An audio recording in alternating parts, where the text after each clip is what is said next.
સુરત શહેરમાં ચોમાસા દરમિયાન તમામ ચોન વિસ્તારમાં ખાડી, મેનહોલ, ડ્રેનેજ, ઇનલેટ ચેમ્બરની સાફ સફાઈ કરવાની સૂચના અપાઈ. શહેરમાં 90% કામગીરી પૂર્ણ થઈ હોવાનો દાવો મેયરે કર્યો. મેયર દક્ષેશભાઈ માવાણી અને મ્યુનિસિપલ કમિશનર શાલિની અગ્રવાલની અધ્યક્ષતામાં તમામ ઝોનના વડાઓની બેઠક કરી હતી. સુરત શહેરમાં ચોમાસા દરમિયાન લોકોને કોઈપણ પ્રકારની હાલાકી ન પડે તે માટે સુરત મહાનગરપાલિકા દ્વારા પ્રી મોન્સૂન કામગીરી શરૂ કરવામાં આવી છે. મહાનગરપાલિકાની મુખ્ય કચેરી મુગલીસરાની નવી એનેક્સ બિલ્ડિંગ ખાતે મેયર દક્ષેશભાઈ માવાણી તથા મ્યુનિસિપલ કમિશનર શાલિની અગ્રવાલની અધ્યક્ષતામાં તમામ ઝોનના વડાઓ સાથે સમીક્ષા બેઠક યોજાઈ હતી. બેઠક દરમિયાન મેયર દક્ષેશભાઈ માવાણીએ દાવો કર્યો કે શહેરમાં ખાડી, મેઇન હોલ, ડ્રેનેજ અને ઇનલેટ ચેમ્બરની સફાઈ અંગે 90% કામ પૂર્ણ કરવામાં આવી ચૂક્યું છે.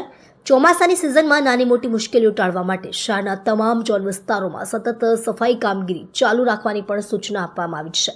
સુરત મહાનગરપાલિકા દ્વારા શહેરના વિવિધ વિસ્તારોમાં રાઉન્ડ વાઇઝ કામગીરી હાથ ધરવામાં આવી રહી છે, જેમાં ખાસ કરીને નીચાણવાળા વિસ્તારોમાં તાત્કાલિક વ્યવસ્થાઓ ગોઠવવામાં આવી રહી છે. અધિકારીઓને એ પણ સૂચના આપવામાં આવી છે કે તેઓ ફિલ્ડમાં રહીને કામગીરીની સતત મોનિટરિંગ કરે અને જરૂરી વિસ્તારોમાં તાત્કાલિક કાર્યવાહી કરે. પ્રશાસનની તરફથી મળેલા આ ઢાસલા છતાં શહેરવાસીઓએ ચોમાસા દરમિયાન સમસ્યાઓનો સામનો ન કરવો પડે તે માટે તંત્ર સતત સતર્ક રહેવાનું વચન આપ્યું છે. વિભાગીય વડા, તમામ ઝોનના ઝોનલ ચીફ અધિકારી શ્રી સાથે આજે પ્રી મોન્સૂનની મિટિંગ કરવામાં આવી હતી. ગત વર્ષે જે જગ્યાએ પાણી ભરાય છે, આ વર્ષે એ જગ્યાને શું સોલ્યુશન લાવ્યા અધિકારીઓ લેવલે તેની સમીક્ષા કરી છે. જે જગ્યાએ વોટર લોગિંગ થાય છે ત્યાં ઘણી જગ્યાએ અત્યારે રિચાર્જ બોરવેલ વેલ પણ કરવામાં આવ્યા છે. જ્યાં સ્ટ્રોમ ડ્રેનેજ ન હોય તેવી જગ્યાએ સ્ટ્રોમ ડ્રેનેજના તમામ ખાડીની સ્ટ્રોમ ડ્રેનેજ તમામ કામગીરી 90% પૂર્ણ થઈ ગઈ છે. આ વર્ષે 1 મહિનો વહેલો વરસાદ આવવાના કારણે તમામ કામગીરી અત્યારે 90% પૂર્ણ કરી છે. આવનાર 3-4 દિવસમાં તમામ કામગીરી પૂર્ણ કરવામાં આવશે. સ્ટ્રોમ ડ્રેનેજના તમામ બોક્સ ઉપર કલર થઈ જાય, સ્ટ્રોમ ડ્રેનેજ તમામ 100% કામગીરી પૂર્ણ થાય તેની માટે આજે સૂચના આપવામાં આવી છે. જ્યાં જ્યાં વોટર લોગિંગ થાય છે તેવી જગ્યાએ હજી પણ 10 થી 15 દિવસમાં રિચાર્જ બોરવેલ વેલ થઈ જશે તેની પણ સૂચના આપી છે. મેટ્રોનું કામ ચાલી રહ્યું છે. જ્યાં જ્યાં બેરીટેકમાં માટી હોય એ મેટ્રોના અધિકારી સાથે સંકલન કરી તેને માટીને પણ ઉઠાવી લેવામાં આવે. જ્યારે વરસાદ પડે ત્યારે તે માટી રોડ પર ન આવે તે માટે તમામ અધિકારીઓ, મેટ્રોના અધિકારી સંકલન કરી તેની કામગીરી પણ આવનાર 3-4 દિવસમાં પૂર્ણ કરવામાં આવશે. સુરત શહેરના ઉધના હરિનગર વિસ્તારમાં બુધવારે રાત્રે એક દુઃખદ બનાવ સામે આવ્યો છે. મ્યુનિસિપલ કોર્પોરેશનની કચરા ગાડીની અડફેટે આવીને ધોરણ 8માં અભ્યાસ કરતા 13 વર્ષીય વિદ્યાર્થી કાર્તિકનું ઘટના સ્થળે જ કરુણ મોત નીપજ્યું છે. ઘટનાને લઈ આખા વિસ્તારમાં શોકનું મોજું પ્રસરી ગયું છે. પ્રાપ્ત વિગતો મુજબ કાર્તિક રાત્રિના સમયે પોતાની 2 બહેનો સાથે બહાર નીકળી રહ્યો હતો, ત્યારે એસએફસીની કચરાવાળી ગાડીનો ડ્રાઈવર અચાનક અપર ધારસાથી ગાડી ચલાવતો હોય તે રીતે કાર્તિકને અડફેટે લઈ લીધો. અકસ્માત એટલો ભયાનક હતો કે કાર્તિકે તાત્કાલિક ઘટના સ્થળે જ દમ તોડી દીધો હતો. ઘટનાની ચપેટમાં આવેલી કાર્તિકની બહેનોને પણ ગંભીર ઈજાઓ પહોંચી છે. બંનેના માથા અને હાથના ભાગે ગંભીર ઈજાઓ થઈ હોવાની માહિતી પ્રાપ્ત થઈ છે અને સારવાર માટે તાત્કાલિક નજીકની હોસ્પિટલમાં ખસેડવામાં આવ્યા છે. ઘટનાને લઈ કાકલોદભર્યા માહોલ વચ્ચે પરિવાર પર આભ ફાટી પડ્યું છે. એકમાત્ર દીકરાનું દુર્ઘટનામાં મોત થતાં પરિવારજનો શોકમાં ગરકાવ થયા છે. સ્થાનિક લોકોએ પણ ઘટનાને લઈ ભારે આક્રોશ વ્યક્ત કર્યો છે અને એસએમસી સામે યોગ્ય કાર્યવાહી કરવાની માંગ ઉઠાવી છે. અત્યાર સુધીમાં પોલીસ ઘટનાસ્થળે પહોંચી આગળની તપાસ હાથ ધરી છે. એસએમસી દ્વારા પણ ઘટનાની તપાસ શરૂ કરાઈ છે અને જવાબદાર સામે કાયદેસર પગલાં લેવાશે તેવી શક્યતા જણાઈ રહી છે. आपका नाम क्या है? अनिल एकनाथ नेहते। अनिल भाई, पूरी घटना क्या बनी थी और कब बनी? ये 10-10:30 बजे की बात है। मेरे को आज जब कॉल आया कि भैया आपका लड़के को एक्सीडेंट हो गया, तो कचरा पेटी वाला जो गाड़ी है बोले उसके अंदर गाड़ी घुस गई, बोले आपकी लड़की की। मेरा लड़का जगह पे ऑन द स्पॉट खलास हो गया और वो कचरा वाले की बेदर्दी की वजह से उसने ना सिग्नल दिया ना कुछ दिया, वहाँ से टर्न मार लिया उसने और मेरे लड़की की डेथ आपके लड़के का पूरा नाम क्या है, कौन सी स्कूल में जाता है, मेरा- कहाँ पे सूरत में रहता मेरा लड़के का नाम है अनिल कार्तिक नेहते, कार्तिक अनिल नेहते। और मेरा लड़का इंग्लिश स्पोर्ट में पढ़ता है उतना के अंदर। और मैं 35 साल से सूरत में रहता है? हूँ। अब आपकी मांग है? मेरी मांग तो खाली इंसाफ की है कि मेरे लड़के को इंसाफ मिलना मांगता है। आपके बेटी बच्चे टोटल बच्चे कितने? मेरे बच्चे 2 लड़की है और 1 लड़का था। ये लड़का हाफ हो गया। सर आपका नाम क्या है? मेरा नाम चौधरी कल्पेश कुमार विनोद चंद्र है। सर क्या हुई थी घटना पूरी? घटना ऐसी हुई थी कि ये लोग सोडा पीने के लिए जा रहे थे और वो उनकी स्पीड कम थी, एक्सेस पे जा रहे थे, उनकी स्पीड कम थी। तो सामने से एसएमसी का कचरे का डब्बा आ रहा था, उसने ना साइड लाइट दिया ना स्पीड कम की, उसने ऐसे ही डायरेक्ट स्पीड में उसने टर्न मारा। तो टर्न मारते ही उसने हमारे जो गाड़ी लेके जा रहे थे उनके गाड़ी में ठोक दिया उन्होंने। तो उसकी वजह से हमारा 12 साल का लड़का है, उसकी ऑन द स्पॉट डेथ हो गई थी। और दूसरी जो 2 लड़कियां थी उनको भी थोड़ा बहुत लगा हुआ है। आपको कब पता चला? मेरे को शाम को 10:30 11:30 बजे पता चला था इस चीज़ का। आप इनके कौन लगते? नहीं, इनका ये मेरे ससुर जी है। आपकी कुछ मांग है बच्चे के लिए? इतना ही है कि उनको इंसाफ मिलना चाहिए और जो जिसने ये किया हुआ है उसको कड़ी से कड़ी सजा मिलनी चाहिए। સુરત શહેરના એસીપી બીએમ ચૌધરી વિરુદ્ધ જાતિના ખોટા દાખલાના આધારે નોકરી મેળવવાનો ગંભીર આરોપ સામે આવ્યો છે. તપાસ બાદ હવે તેમને ફરજ પરથી ડિસમિસ કરવામાં આવ્યા છે. ઉમરા પોલીસ સ્ટેશનમાં ચૌધરી વિરુદ્ધ ફરિયાદ પણ નોંધાઈ ગઈ છે. માહિતી મુજબ બીએમ ચૌધરીએ અનામત કેટેગરીનો દાખલો આપી પોલીસ ખાતામાં ઊંચી પદવી મેળવવાનું કથિત રીતે કૌભાંડ કર્યું હતું. આ મામલે તેમને નોટિસ પાઠવીને જાતિના દાખલા અંગે સ્પષ્ટીકરણ માંગવામાં આવ્યું હતું.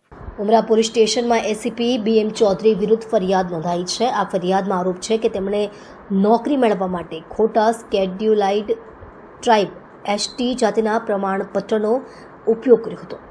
આ જ આધાર પર તેમને પોલીસ સબ ઇન્સ્પેક્ટર તરીકે નોકરી પણ મળી હતી અને 2024માં એસીપી તરીકે પ્રમોશન પણ મળ્યું હતું. આ મામલે પોલીસ દ્વારા પ્રથમ માહિતી રિપોર્ટ એફઆઈઆર નોંધાઈ છે અને તપાસ ચાલી રહી છે. જાતિના દાખલાની સત્યતા અંગે પ્રશ્ન ઉઠતા એસીપી ચૌધરીને નોટિસ આપવામાં આવી છે. આ નોટિસમાં જાતિના પ્રમાણપત્રની સત્યતા અંગે જવાબ માંગવામાં આવ્યો છે.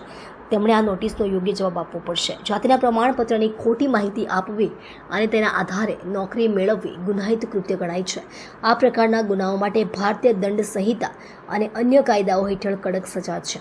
જો તમને આ મામલાની વધુ માહિતી અથવા કાયદેસર માર્ગદર્શનની જરૂર હોય તો તમે ગુજરાત હાઈકોર્ટના વેબસાઇટ પર જઈ શકો છો અથવા કાયદાકીય સલાહ માટે વકીલની મદદ લઈ શકો છો. यहाँ पे सूरत सिटी में एसीपी बीएम चौधरी करके उनके पोस्टिंग थी और 1993 में पीएसआई तरीके डिपार्टमेंट बीएम चौधरी ने ज्वाइन किया था। 2009 में पीआई तरीके प्रमोशन मिला और 2016 में डीवाईएसपी तरीके प्रमोशन मिला। और इनके खिलाफ़ एक प्राइवेट कंप्लेन हुई कि इन्होंने जिस टाइम पे इनका निमणूक हुआ पीएसआई तरीके उस टाइम पे जो कास्ट सर्टिफिकेट जो यूज़ किया वो कास्ट सर्टिफिकेट इनकी कास्ट एसटी कम्युनिटी में नहीं आती है, इसकी कास्ट जो है अन्य पछात वर्ग में आती है। उसके बावजूद उन्होंने एसटी का सर्टिफिकेट यूज करके ना केवल निमणूक लिया बल्कि बढ़ती का लाभ भी लिया। तो इस फरियाद के ऊपर समाज कल्याण विभाग है उसकी विभागीय समिति और विजिलेंस सेल दोनों ने अपनी इंक्वायरी की और इंक्वायरी पूरी करने के बाद में जो गुजरात SC ST OBC संबंधी 2018 का जो कायदा है उसके तहत उन्होंने ऑर्डर किया और बीएम चौधरी को उसमें गलत सर्टिफिकेट रजू करने का दोषी माना गया। और उन्होंने जो कैडर कंट्रोल अथॉरिटी है डीवाईएसपी के केस में होम डिपार्टमेंट उनको इन्फॉर्म किया और होम डिपार्टमेंट ने ऑर्डर करके उनको सर्विस से डिस्चार्ज कर दिया है। और अभी इसमें क्योंकि ये 2018 का जो कायदा है इसमें समाज कल्याण विभाग को अधिकृत किया हुआ है फरियाद करने के लिए, तो सूरत जिला समाज कल्याण अधिकारी की तरफ से एक फरियाद की गई जिसमें ये 2018 का जो कायदा है उसकी कलम 12 के तहत उमरा पुलिस स्टेशन में गुना दर्ज किया गया है। इन्वेस्टिगेशन जो है अभी चल रहा है और गुना दर्ज करने के बाद में समाज कल्याण विभाग को उस टाइम 1990 में जो जब ये सर्टिफिकेट बना था उस टाइम पे क्या क्या पुरावा रजू किए थे, किस आधार पे बना, किस अधिकारी ने बनाया, ये सब माहिती लेने के लिए उनको एक नोटिस इशू किया गया है। एक नोटिस जो ये बीएम चौधरी है पूर्व एसीपी इसको एक नोटिस इशू किया गया है। इसकी तरफ से जो जो चीज़ें हमें चाहिए वो नोटिस में मांगी गई है और रजू होकर स्टेटमेंट देने के लिए कहा गया है। और डिपार्टमेंट में हमारे पास इसके खिलाफ़ जो जितने भी इसके रिक्रूटमेंट संबंधी जो जो कागजात दिए हुए हैं, प्रमोशन के टाइम पे जो जो कागजात कंसिडर किए गए वो सब मामले के लिए डिपार्टमेंट को भी एक रिक्वेस्ट किया गया है। एक बार ये सारी चीज़ें आएंगी उसके बाद में आगे की कार्यवाही की जाएगी। સુરતના પોશ વિસ્તાર ગણાતા વેસુમાં મંગળવારે રાત્રે એક મોંઘીદાટ મર્સિડીઝ કારને અજાણ્યા ઈસમે ઇરાદાપૂર્વક આગ લગાવી દેતા ચકચાર મચી ગઈ છે. ઘટના વેસુ વિસ્તારમાં આવેલી ગેલ કોલોનીના નીલકંઠ નિવાસ પાસેની છે, જ્યાં પાર્ક કરેલી કાર પર જ્વલનશીલ પદાર્થ નાખી આગ ચાંપી દેવામાં આવી હતી. આ ઘટનાના સીસીટીવી ફૂટેજ સામે આવ્યા છે, જેમાં એક શંકાસ્પદ ઈસમ ગાડી નજીક આવીને કંઈક પદાર્થ છાંટી રહ્યું હોય તેવું સ્પષ્ટ જોવા મળે છે. તેના થોડા સમય પછી કારમાંથી ધુમાડા ઉડતા જોવા મળ્યા હતા અને આખી ગાડી જ સળગી ઉઠી હતી. ઘટનાની જાણ થતાં સ્થાનિક વેસુ પોલીસ મથકે કારના માલિકે ફરિયાદ નોંધાવી છે. ફરિયાદમાં કારના માલિકે જણાવ્યું કે તેમણે ગાડી સામાન્ય રીતે તેમના નિવાસ સામે પાર્ક કરી હતી અને કોઈ દુશ્મનાવટ નહીં હોવા છતાં આવી ઘટનાને અંજામ આપવામાં આવ્યો છે. પોલીસે સીસીટીવી ફૂટેજના આધારે તપાસ શરૂ કરી છે અને આરોપી ઈસમની ઓળખ માટે પ્રયાસો તેજ કર્યા છે. હાલ સુધી આ કૃત્ય પાછળનું ચોક્કસ કારણ અકબંધ છે. મોંઘી ગાડી બળીને ખાખ થતા પરિવારમાં ભાવનાત્મક આઘાત જોવા મળ્યો હતો. ઘટના બાદ સમગ્ર વિસ્તારમાં ભયનું વાતાવરણ છે. વેસુ પોલીસે જણાવ્યું કે જે વ્યક્તિ આ ઘટનામાં સંડોવણી ધરાવતી હશે તેની સામે કડક કાયદેસરની કાર્યવાહી કરવામાં આવશે. સુરતના ઝૂંપડપટ્ટી વિસ્તારમાં રહેતા બાળકોના શિક્ષણ માટે કાર્યરત સ્વસર્જન એનજીઓના સંચાલકો હાલ ધર્મ સંકટમાં મુકાયા છે. કતારગામ વિસ્તારોમાં ઝૂંપડપટ્ટીના બાળકોને ભણાવવા માટે એનજીઓએ લોકોની મદદથી સ્ટેશનરી સહિતનો સામાન ખરીદ્યો હતો. ઝૂંપડપટ્ટીના બાળકોના એફિડેવિટના આધારે આધાર કાર્ડ પણ તૈયાર કર્યા હતા. આ તમામ વસ્તુ કતારગામમાં ડિમોલિશન સમયે એસએમસીએ જપ્ત કરી હતી, પરંતુ ત્યારબાદ કચેરી પરથી આ સામાન ગાયબ થયા હોવાનો એનજીઓના સંચાલકનો આક્ષેપ છે. સ્વસર્જન એનજીઓ સુરતમાં રખડતા અને અનાથ બાળકોના શિક્ષણ માટેની વ્યવસ્થા કરવાનું કામ કરે છે. શહેરના અલગ અલગ વિસ્તારોમાં ગરીબ પરિવારોના જે બાળકો રખડતું ભટકતું જીવન જીવતા હોય છે તેવા બાળકોને શિક્ષણ આપવા માટેનો પ્રયાસ આ એનજીઓ દ્વારા કરવામાં આવી રહ્યો છે. કતારગામ વિસ્તારમાં રહેતા એનજીઓના સંચાલકો દ્વારા અહીં પણ પાડા વિસ્તારની આસપાસ જે ગરીબ બાળકો છે તેમને ભણાવવામાં આવતા હતા. આવી રીતે શહેરના અલગ અલગ વિસ્તારોમાં આ એનજીઓ દ્વારા કામગીરી કરવામાં આવી રહી છે. જોકે ગેરકાયદેસર દબાણ કરેલા ઝૂંપડા સહિતની અન્ય વસ્તુઓને પણ દબાણ ખાતા દ્વારા દૂર કરવામાં આવી હતી. એ દરમિયાન આ એનજીઓ દ્વારા જે બાળકો માટે સ્ટેશનરીનો સામાન એકત્રિત કરવામાં આવ્યો હતો તે પણ દબાણ ખાતા દ્વારા લઈ લેવામાં આવ્યો હતો. પરંતુ આશ્ચર્યજનક રીતે આ તમામ સામાન ગુમ થઈ ગયો હોવાનું જણાઈ આવે છે. સ્વસર્જન એનજીઓના સંચાલક માનસી સોજિત્રાએ જણાવ્યું હતું કે અમે જે ગરીબ અને રખડતા બાળકોને અભ્યાસ આપી રહ્યા છીએ ત્યાં જ દબાણ હટાવવાની કામગીરી શરૂ થઈ હતી. ગેરકાયદેસર દબાણ થયું હોય અને તેને દૂર કરવામાં આવે તો એ સારી બાબત છે, પરંતુ અમે જ્યાં બાળકોને ભણાવતા હતા ત્યાં અમે ઘણો સામાન આ ગરીબ બાળકો માટે એકત્રિત કર્યો હતો. હવે શૈક્ષણિક સત્ર શરૂ થવા જઈ રહ્યું છે ત્યારે બાળકોને નોટ, પેન્સિલ, નાનો બાળકો માટેની ગેમ સહિતની અનેક સ્ટેશનરીની સામગ્રી અમે એકત્રિત કરી હતી. જ્યારે દબાણ હટાવવાની કામગીરી થઈ હતી ત્યારે અમને જાણ થઈ ન હતી. પાછળથી જ એની સ્થાનિક લોકોએ જાણ કરતાં અમે ઝોન ઓફિસ પહોંચ્યા હતા, જ્યાં અમારો સામાન ત્યાં અમે જે રીતે બોક્સમાં પેક કર્યો હતો તે જ રીતે પડેલો હતો, પરંતુ કાર્યપાલક હાજર ન હોવાના કારણે મેડમને મળ્યા બાદ જ તમારો સામાન પરત આપવામાં આવશે. ત્યારબાદ જ્યારે અમે ફરીથી ત્યાં મેડમને મળવા માટે પહોંચ્યા ત્યારે અમારો સામાન ઝોન ઓફિસ પરથી ગાયબ થઈ ગયો હતો. ત્યાં નોકરી કરતા અધિકારીને અમારા સામાન વિશે પૂછતા તેમણે અમને યોગ્ય જવાબ આપ્યો ન હતો. અમારા અનાથ અને ગરીબ બાળકોની સ્ટેશનરીનો સામાન ચોરી થઈ ગયો છે, પરંતુ હવે અધિકારીઓ હાથ ઊંચા કરી દીધા છે અને અમને કોઈ સ્પષ્ટતાથી જવાબ આપી રહ્યા નથી. ગરીબ રખડતા બાળકોના સામાન, જેમાં સ્કૂલ બેગ સહિતની અનેક ચીજ વસ્તુઓ હતી, તે હવે તેમને પરત કોણ અપાવશે? એટલું જ નહીં, પરંતુ અમે એફિડેવિટ કરીને આ બાળકોના આધાર કાર્ડ પણ કરાવ્યા હતા, તે પણ ત્યાં જ મૂક્યા હતા, તે પણ ચોરાઈ ગયા છે. આપનું નામ? માનસી સોજિત્રા. માનસીબેન, શું અહીંયા તમે જે બાળકોને ભણાવો છો, કઈ સામાન ગયો છે, કઈ રીતની આખી ઘટના બની? અમે સ્વસર્જન ફાઉન્ડેશન ચલાવીએ છીએ. આવા જે રોડ ઉપર બચ્ચાઓ રહેતા હોય એમને અમે ફ્રીમાં એજ્યુકેશન ને એવું બધું પ્રોવાઈડ કરીએ છીએ અને પછી સ્કૂલમાં એડમિશન કરાવીએ છીએ કે જેનાથી કોઈ પણ એક પણ છોકરાઓ શિક્ષણથી વંચિત ના રહે. તો એ અહીંયા જ્યારે ડિમોલિશન થયું તો ત્યારે અમારો બધો ફાઉન્ડેશનનો જેટલો બી સામાન હતો એ બધો સામાન એ લોકો કતારગામ ઝોન ઓફિસ પર લઈ ગયા હતા અને ત્યાં એ કતારગામ ઝોન ઓફિસ ઉપર ગમે તેમ અમારી વસ્તુ પડેલી હતી. અમે જ્યારે ત્યાં લેવા માટે ગયા તો ત્યારે અમને એવું કીધું હતું કે તમે લોકો અત્યારે સોમવારે આવો, મેમ અત્યારે રજા પર છે. તો અમે લોકો સોમવારે પાછા ગયા તો સોમવારે એ સામાન ત્યાં નહોતો, એટલે અમે લોકોએ ત્યાં કમ્પ્લેન કરી કે ભાઈ અમારો સામાન અહીંયા નથી, અમે શનિવારે જોયો હતો અને સોમવારે નથી. તો એ લોકો એવું કીધું કે આ લોકો ચોરી ગયા છે. તો હવે એ ચોરી ગયા છે, કતારગામ ઝોન ઓફિસની અંદર હતો, તો એ જવાબદારી તમારી છે. અગર તમે સામાન સાચવી નથી શકતા તો પછી તમે લઈ પણ નહીં જાઓ. અગર તમે લઈ જાઓ છો તો એ સામાનની જવાબદારી તમારી છે કે તમે સાચવો. તો હવે એ સામાન નથી તો આનું અમને રિટર્ન ક્યારે મળશે એ સામાન? અગર એ અને આ બધો એજ્યુકેશનનો સામાન હતો આ બચ્ચાઓનો, જે હવે સ્કૂલ ઓપન થવાની છે તો એ લોકોનો અમે સામાન બધો લીધો હતો. બુક્સ હતી, સ્ટેશનરી હતી, એ લોકોની ગેમ્સ હતી, બધું જ હતું. હવે એમાંથી એક બી સામાન અમને ત્યાં નથી મળ્યો, ખાલી 5-6 બેગ સિવાય બીજું અમને કંઈ જ નથી મળ્યું. તો હવે સ્કૂલ ઓપન થશે તો આ લોકોનું શું? અને એ પર્સનલી અમે યંગ યુથ અમે કોન્ટ્રીબ્યુટ કરીને આ બધી વસ્તુઓ અમે લોકો આ લોકોને એજ્યુકેશનનો સામાન અમે પ્રોવાઈડ કરતા હોઈએ છીએ. આમાં ગવર્મેન્ટ તો અમને હેલ્પ નથી કરતું, પણ અમે પર્સનલી એવું ઈચ્છીએ છીએ કે કોઈ પણ બાળક આવી રીતે શિક્ષણથી વંચિત ના રહે.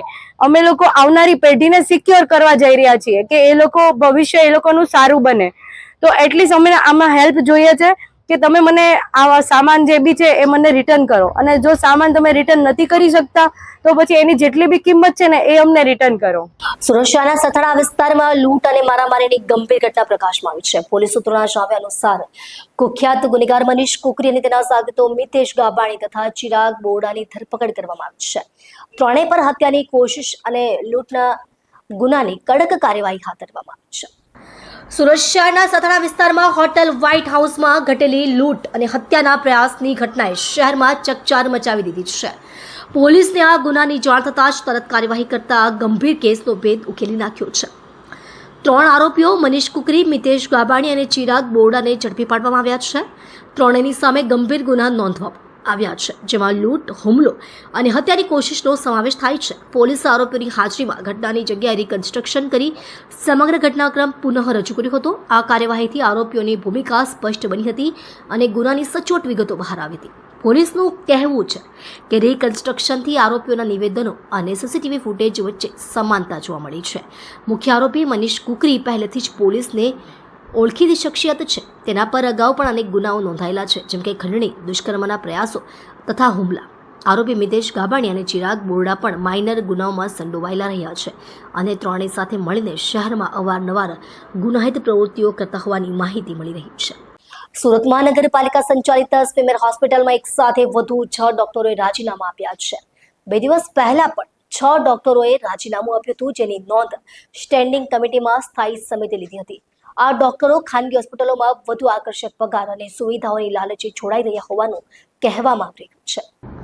આ સમસ્યા નવી નથી. ભૂતકાળમાં પણ અનેક ડોક્ટરોએ સ્વિમેર છોડીને ખાનગી ક્ષેત્ર તરફ પલાયન કર્યું છે. ઓછો પગાર, અપૂરતા સાધનો અને કામનો અતિશય બોજ આની પાછળના મુખ્ય કારણો છે. આના પરિણામે દર્દીઓને લાંબો સમય રાહ જોવી પડે છે. સારવારની ગુણવત્તા પણ ઘટી રહી છે.